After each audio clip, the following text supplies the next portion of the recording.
करना चाहते हैं हम सब। कोई ऐसा नहीं जो अपने देश के विरोध में सोचते हैं या देश के खिलाफ कुछ करना चाहते हैं। हम सब अच्छा करना चाहते हैं और हम सब अच्छा कर भी रहे हैं अपने अपने माध्यम से। कोई एनजीओ खोल के कर रहा है, कोई किसी दल के माध्यम से कर रहा है, कोई समाज सेवी के तौर पे कर रहा है, कोई किसी संगठन से जुड़ के कर रहा है, लेकिन अच्छा करने की कोशिश कर रहा है ना। कोई अपने व्यवसाय में जुड़ा है तो वो सोचता है कि जो आर्थिक तौर पे कमजोर है उसको नौकरी दे दें, वो भी अच्छा करने का प्रयास कर रहा है। ऐसा कोई व्यक्ति नहीं है, मुझे ऐसा लगता है हमारे देश में, जो देश के लिए अच्छा ना करना चाहता हो। पर जानते हैं समस्या कहाँ है? जितना मैंने भ्रमण किया है देश में और जितना मैंने समझा है, मैंने यही नोटिस किया कि हम अपनी क्षमता का 1/100 भाग करते हैं मात्र। हमारी क्षमता इतनी विराट है और हम करते कितना है? इतना थोड़ा सा काम करते हैं अपने देश के लिए। वो पर्याप्त नहीं है। पर्याप्त इसलिए नहीं है कि करने वाले शायद कम है और जरूरतमंद बहुत सारे हैं। उस जरूरतमंदों के लिए कौन आवाज बनेगा, कौन उन तक सुचिता की जीवन लेके जाएगा, राजनीति करेगा, उन तक पॉलिसीज की बात करेगा, उनके जीवन को समृद्ध और सुदृढ़ करेगा, इसकी जिम्मेदारी किसी को तो लेनी पड़ेगी। या हम कहें कि हम बस इतना करेंगे, हम इतना ही करेंगे, ये कहें हम इतना ही करेंगे, वो कहें भाई साहब सिर्फ वकालत करेंगे, वो कहें भाई साहब सिर्फ दुकानदारी करेंगे। ऐसे चलता है क्या देश? हमें बहुत बड़ा काम करने की आवश्यकता है और वो संभव सिर्फ और सिर्फ राजनीतिक तौर पे। कोई भी हम में से ये कहे कि हम राजनीति से दूर हैं तो वो अपने आप को मुगालते में रखता है। राजनीति से कोई भी एक दिन का पैदा हुआ बच्चा भी दूर नहीं हो सकता है। राजनीति मतलब ये नहीं होता कि हमें झंडा उठाना है, राजनीति मतलब ये नहीं होता कि हमें नारे लगाने हैं, राजनीति मतलब ये होता है कि हमें पॉलिसी मेकिंग करना है, हमें डिसीजन मेकिंग करना है। ऐसा क्या हम अपने देश के संविधान में परिवर्तन लाएं, ऐसी कौन सी पॉलिसी और नीति हम गठित करें जिससे हमारे एक दिन का बच्चा पैदा हो या बुजुर्ग जो मरण सैया पे वो भी शांति से अपने जीवन को अलविदा कह सके। या जो बच्चा पैदा होके आ रहा है उसके भविष्य की रूपरेखा क्या होगी, वो माँ बाप को सोचने के लिए कम उम्र में ही झुर्रियां ना लाना पड़े अपने चेहरे। राजनीति एक सकारात्मक वर्ड है और 75 सालों में सारी पार्टियों ने मिलके इसको नकारात्मक वर्ड बना दिया। कहीं भी कोई दिक्कत होती है, ऑफिस में, नौकरी में, दोस्ती यारी में, रिश्तेदारी में, राजनीति में, लोग क्या कहते हैं? हमसे राजनीति ना करो।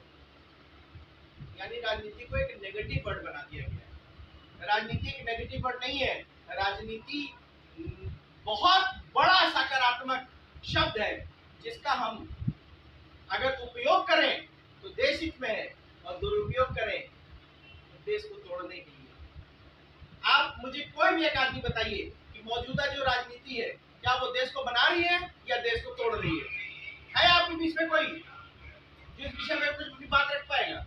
आप कह पाएंगे कि जो भी मौजूदा सरकार है, विपक्ष है या कोई भी है, वो मजबूती से देश को बनाने का काम कर रही है, नीति बनाने का काम कर रही है? मैं आप लोगों को सिर्फ एक उदाहरण देता हूँ, मौजूदा सरकार से उदाहरण देना पड़ेगा। 2023 में महिला संशोधन बिल पास हुआ, पास किया सरकार ने। कब से वो लागू होगा आपको पता है? और महिला संशोधन बिल है क्या वो पता है? मैं बताता हूँ। महिला संशोधन बिल है कि 33% भागीदारी लोकसभा में और विधानसभा में महिलाओं की होगी। अच्छी बात है। कब होगी? ये 2026 से इसका परिसीमन स्टार्ट होगा। परिसीमन यानी डिलिमिटेशन स्टार्ट होगा भौगोलिक क्षेत्रों का। उसके हिसाब से सीट को, जगह को छोटी की जाएगी और संख्या बढ़ाई जाएगी। तो संभवतः लोकसभा में 543 सीट की जगह वो 880 के आसपास सीट हो जाएगी। डिलिमिटेशन के बाद पता चलेगा। अब आप बताइए 2029 में उसको लागू करना है, 2026 में काम करना, बैठे हैं 2024 में। सपना हमने किसका देख लिया? 2029 का, कि 29 में महिलाएं 33% आएंगी। अरे भैया मैं कहता हूँ संसद में सांसद लोग ही बिल पास करते हैं, तो मौजूदा परिस्थिति में आपने अपने दल से 33% महिलाओं को टिकट क्यों नहीं दिया? बताएं, कोई भी दल बताए। उस उसने 33% महिलाओं को टिकट दिया। जब आप इस तरह का दोहरा चरित्र लेके कोई नीति बनाते हैं ना, वो देश हित के लिए नहीं होता, वो देश विरोधी हो जाता है। अभी आने वाले समय में क्या होगा भैया, हम तो चौड़े होकर राजनीति कर ही रहे। जैसे परिसीमन आएगा, जैसे महिलाओं का सीट रिजर्व होगा, क्या होगा मालूम है, मैं अपने धर्म पत्नी को सीट पे उतार दूंगा और मैं स्वयं उतर जाऊंगा। क्या इस राजनीति के लिए आप इंतजार कर रहे हैं क्या? या कुछ बदलाव के लिए साथ आने का विचार भी बन रहा है, या स्वयं कुछ करने का भी विचार बन रहा है? आप बताइए, जितने भी राष्ट्रीय स्तर की पार्टियां हैं, क्षेत्रीय स्तर की पार्टियां हैं, कोई भी महिला संशोधन बिल का विरोध करता है? बताइए, किसी ने भी विरोध किया है? नहीं किया ना विरोध। तो जब विरोध नहीं किया तो आपने इस लोकसभा चुनाव में क्यों नहीं दिया 33% अपने पार्टी से टिकट? दिया किसी ने? नहीं दिया। ये मैंने आपको सिर्फ एक उदाहरण बताया। बेटी बचाओ बेटी पढ़ाओ बहुत बड़ा अभियान बना देश में। वो क्या था? बेटी को बचाना है और बेटी को पढ़ाना है। क्यों? कि बेटियों को, महिलाओं को, बच्चियों को मजबूत करना है, स्वावलंबी बनाना है, सशक्तिकरण करना, यही था ना विषय। आप बताइए, कोई भी बजट जब पारित होता है तो उसके लिए एक स्टीयरिंग कमेटी बनती है लोकसभा में। उस स्टीयरिंग कमेटी बेटी बचाओ बेटी पढ़ाओ की जो अध्यक्षा थी, महिला थी, और वो बीजेपी की सांसद थी महाराष्ट्र से। बेटी बचाओ बेटी पढ़ाओ का बजट पारित हुआ 862 करोड़। कितना बड़ा अमाउंट है? सुनने में वो लग रहा है 803 डिजिट का लग रहा है, ये कितना बड़ा अमाउंट है। और जब उन्होंने रिपोर्ट सबमिट किया माननीय लोकसभा में, तो रिपोर्ट में लिख के आया कि उसका 80% पैसा सिर्फ एडवर्टीजमेंट और मार्केटिंग में खर्च हुआ। देश का दुर्भाग्य देखिए, हमारा आपका पैसा 80% पैसा उसके मार्केटिंग और एडवर्टीजमेंट में खर्च हुआ, 17% पैसा खाली यूज हुआ और 3% मिसलेनियस एक्सपेंस करके दिखा दिया गया। ये उचित है? उचित? अनुचित है। हमारे पैसे का किस तरह दुरुपयोग हो रहा, हम चुप होकर बैठना पसंद करते हैं। मैंने जब ये बात एक डिबेट में उठाई तो पक्ष धर के किसी सज्जन ने कहा कि भाई साहब, जब तक मार्केटिंग और एडवर्टीजमेंट नहीं करेंगे तब तक लोगों तक बात कैसे पहुंचेगी? बड़ी अच्छी बात कही उन्होंने, बात भी तो पहुंचाना लोगों तक। मैंने उनसे कहा, अगर आप सरकार की तरफ से पक्ष रख रहे हैं तो अपने तरफ से तुरंत एक मेमोरेंडम, एक ज्ञापन सरकार को दे कि आपके सरकार का इंफॉर्मेशन एंड ब्रॉडकास्टिंग मिनिस्ट्री, सूचना और प्रसारण मंत्रालय को बंद कर दिया जाए। जब सूचना और प्रसारण मंत्रालय अलग से बना हुआ है, विभाग अलग से बने हुए हैं, अधिकारी उसमें बैठ रहा है, मंत्री बैठ रहा है, उसके लिए बजट पारित, तो उसका काम ही यही है कि सारी नीतियों को, सारे पॉलिसीज को जनमानस तक पहुंचाने, यही काम है ना। तो फिर उसकी क्या जरूरत है? तो आप देखिए किस तरह के लोग मीडिया में बैठ के अपनी बातों को सही ठहराने का प्रयास करते हैं। आप बताइए, हमें उन्हीं के साथ चल के ये बात कहानी बहुत बढ़िया किया, या हमें उनको भी अवेयर करना चाहिए कि भैया तुम मीडिया में एक पेज लेके बैठ गए हो, तुमको ये तक नहीं पता कि इंफॉर्मेशन एंड ब्रॉडकास्टिंग मिनिस्ट्री भी होती है। एकदम साइलेंट हो गए, एक शब्द नहीं बोल पाए मुझसे। उसके बाद क्या बचता है? चिल्लाना, मेरी आवाज को दबाना। उससे क्या होगा? आप चिल्ला सकते हैं, मेरे ऊपर दबाव क्रिएट कर सकते हैं, लेकिन उससे क्या होगा? देश का क्या फायदा होगा बताइए आप।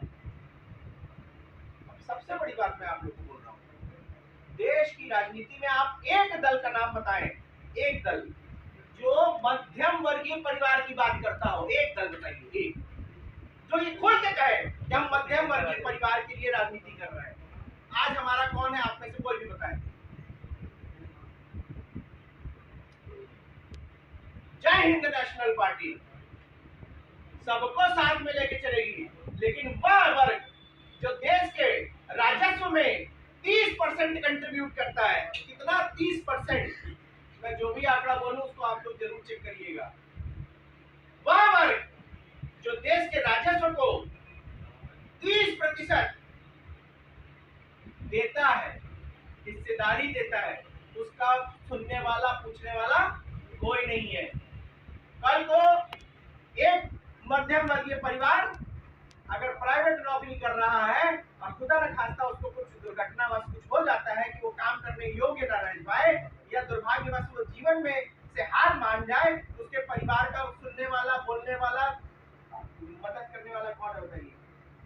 है कोई? नीरज जी है कोई? है भैया पुष्पा जी? कोई नहीं। तो हम क्यों ना मध्यम वर्ग की बात करें? हम क्यों ना पॉलिसी ऐसी बनाए जो मात्र 2 करोड़ 18 लाख लोग देश को टैक्स देते हैं 140 करोड़ में से, और वो टैक्स कौन देता है? हम लोग देते हैं। हमारी सुनवाई क्या है बताइए? क्या सुनवाई है? मैं इसीलिए आंकड़ों के माध्यम से बात करता हूँ। गंभीरता जमीनी होनी चाहिए। भाषण नहीं देने आया है कोई यहाँ पे, ना ही हमें कोई भाषण देना है और ना ही हमें इस चीज को आगे बढ़ाना है। उत्तर प्रदेश में आइए, उत्तर प्रदेश में हर घर जल योजना चल रहा है, चल रहा ना? सुना होगा आपने। कितनों को जानकारी है कि उत्तर प्रदेश में कितनी नदियां हैं बताइए? मैं प्रॉब्लम के साथ समाधान भी बताऊंगा, इसीलिए मैंने कहा जय Hind national party problem discuss नहीं करेगा, समाधान के ऊपर काम करेगा। जय हिंद नेशनल पार्टी का यही मुहिम है और हम इसको सत्य करके रहेंगे। इन प्रकार जी ने कहा पता नहीं मैं अपने जीवन में देख पाऊं या ना देख पाऊं, लेकिन इतना खाका जरूर तैयार कर दूंगा कि आने वाली पीढ़ी इसको जरूर जिएगी। मैं आपको अच्छा एक मिनट,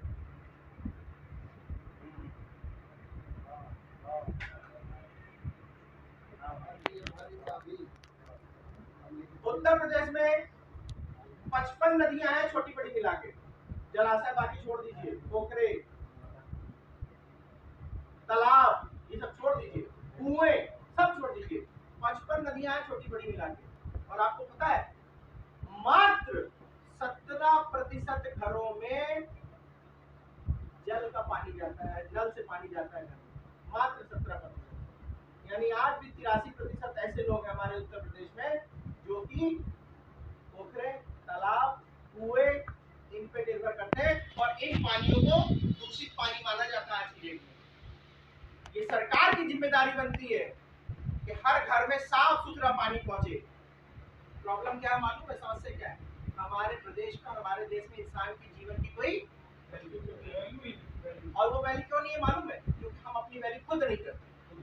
जिस दिन हम अपनी वैल्यू खुद करने लगेंगे उस दिन सरकार हमसे कि हम सरकार से। हम ठीक उल्टा चलते हैं। हम किसमें खुश हैं? जब फलाने मंत्री, फलाने नेता, फलाने प्रधानमंत्री, फलाने वित्त मंत्री के हम बहुत करीबी है, ये हमारी खुशी का विषय है। सेल्फी हमारे दीवार पे टंग जाए वो हमारे खुशी का विषय है, हमारे महिमा मंडन का विषय है। देश की सहूलियत के लिए मुझे नहीं लगता कि 0.5% भी लोग काम कर रहे हैं। और मैं आपको आंकड़े से बता रहा हूँ, आप बताइए ये दुर्भाग्य कि नहीं हमारे प्रदेश का कि मात्र 17% लोगों के घर पानी जा रहा है। अभी हम परसों नोएडा में थे, टीवी में इंटरव्यू में गए थे, लौटते समय 15 मिनट की बारिश में हम 1.5 घंटे जाम में फंसे रहे। कहाँ? Capital city of Uttar Pradesh कौन सा है? नोएडा, आर्थिक राजधानी उत्तर प्रदेश की। ये स्थिति हमारे प्रदेश की। और हम क्या बात, आपने लखनऊ में देखा कुछ दिन पहले बारिश हुई तो क्या हाल हुआ? हम क्यों नहीं ठीक कर सकते? मेरा अपने आप से भी ये प्रश्न है और आप सब से भी ये प्रश्न है और सरकार से भी ये प्रश्न है, क्या हमारी इच्छा शक्ति इतनी मर चुकी है, हम इतने कमजोर हैं कि हम बोलने योग्य ही नहीं रह गए? हम बोलने से डरते हैं, हम अपनी बात रखने से डरते हैं। आपको बताता हूँ मेरे कितने सगे रिश्तेदार ऐसे हैं क्योंकि उनको मालूम है जय हिंद नेशनल पार्टी से मैं हूँ, वो मेरे साथ फोटो नहीं लेते कि बीजेपी वाले नाराज हो जाएंगे, समाज पार्टी वाले नाराज हो जाएंगे। आप बताइए, यानी संबंधों को तार तार कर दिया गया है आज की डेट में सिर्फ अपने व्यक्तिगत लाभ के लिए। साइड में फोटो लेंगे और सबसे बड़ी बात, जब किसी का कोई काम फंस रहा है तो आशीष भैया याद आ रहे हैं।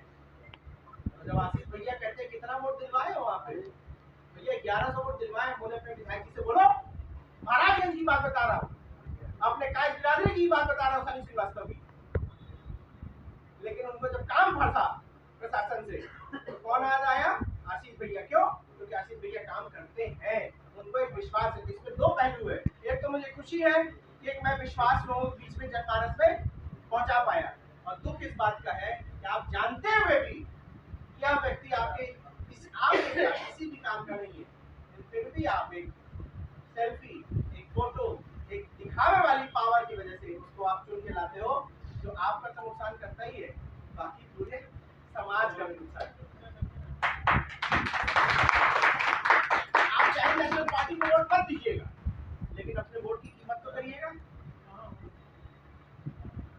मैं जब प्रचार प्रसार में था यहाँ चुनाव में, लोकसभा चुनाव में, लोगों को ये तक नहीं पता भाई साहब कि उनका सांसद कौन है, उनको ये तक नहीं पता कि उनका विधायक कौन है, उनको सिर्फ सिंबल से मतलब है। आप बताइए ऐसे राजनीति होती है? ऐसे राजनीति हो सकती है? और ऐसे ही चल रही है। और अगर ऐसे हो रही है और आप इसमें संतुष्ट है तो शिकायत करना बंद करना पड़ेगा। आप शिकायत नहीं कर सकते। मैंने एकदम निर्णय कर लिया, अगर मुझसे कोई बात करता है तो नहीं भैया ऐसा है, बढ़िया है, ये है, वो है, तो फिर काम मत बोलो, शिकायत मत करो किसी सरकार की। और अगर शिकायत कर रहे हो, लग रहा है कि इसमें बदलाव की आवश्यकता है, तो बोलो नहीं, करो।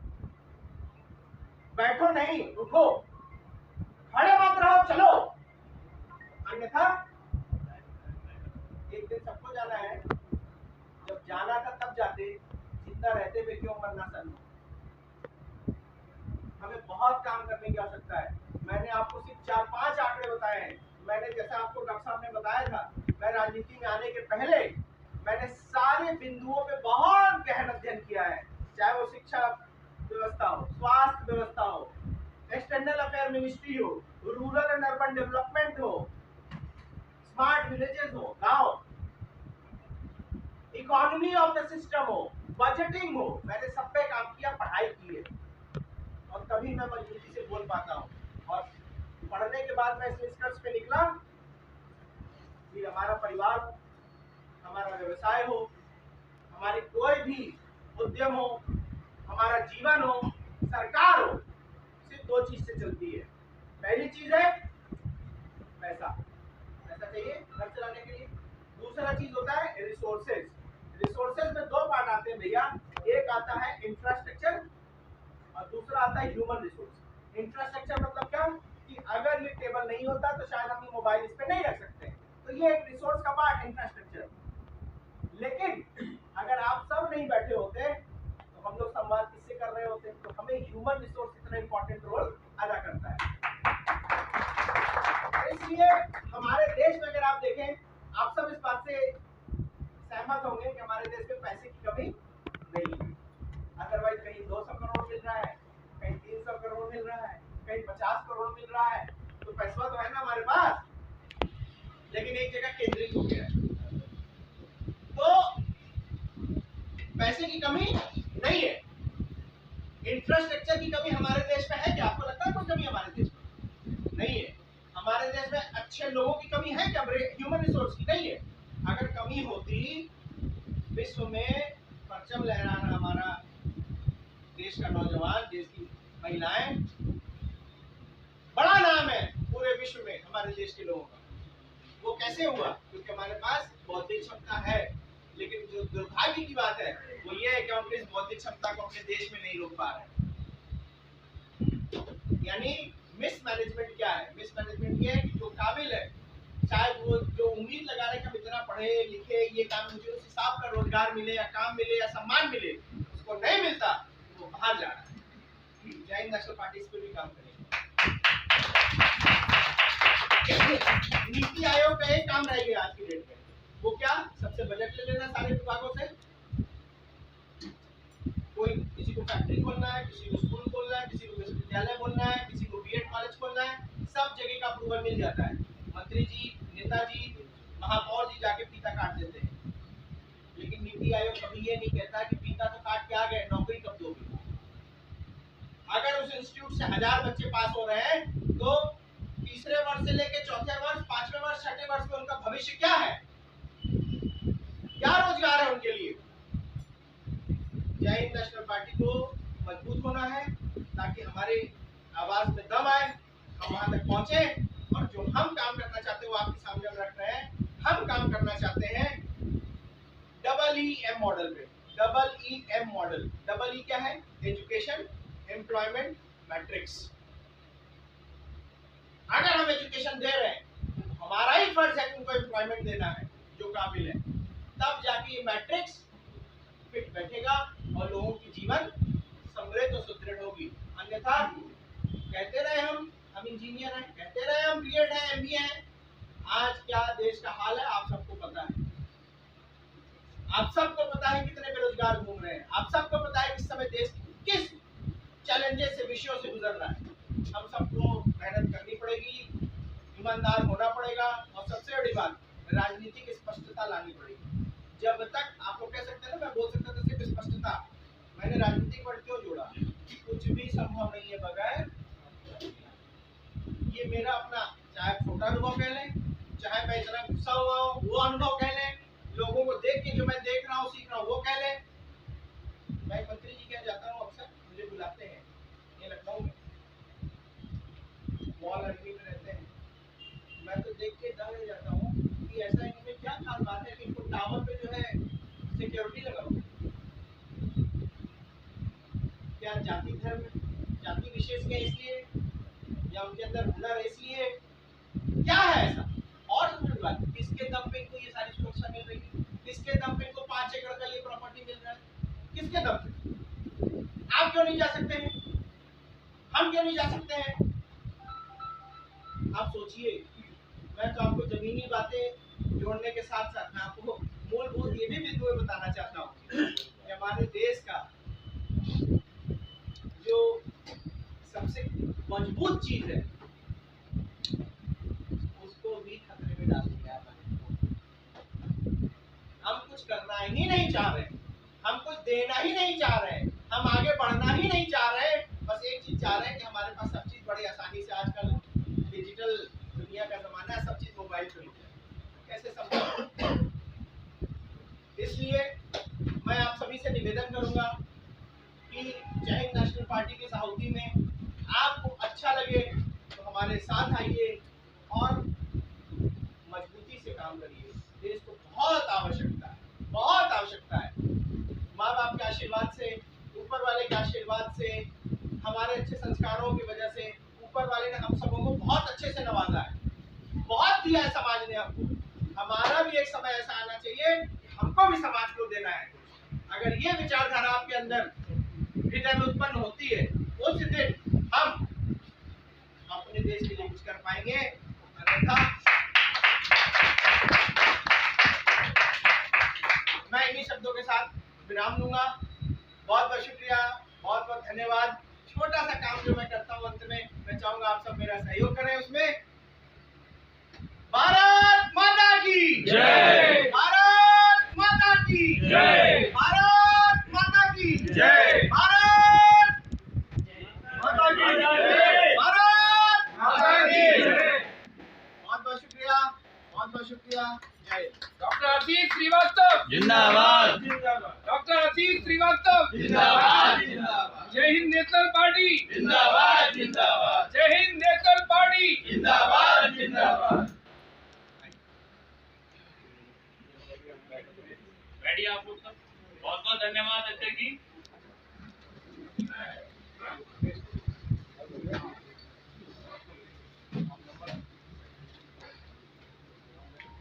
बहुत बहुत धन्यवाद अध्यक्ष जी। आपके भाषण से ऐसा लगा जैसे हम वोट देने के बाद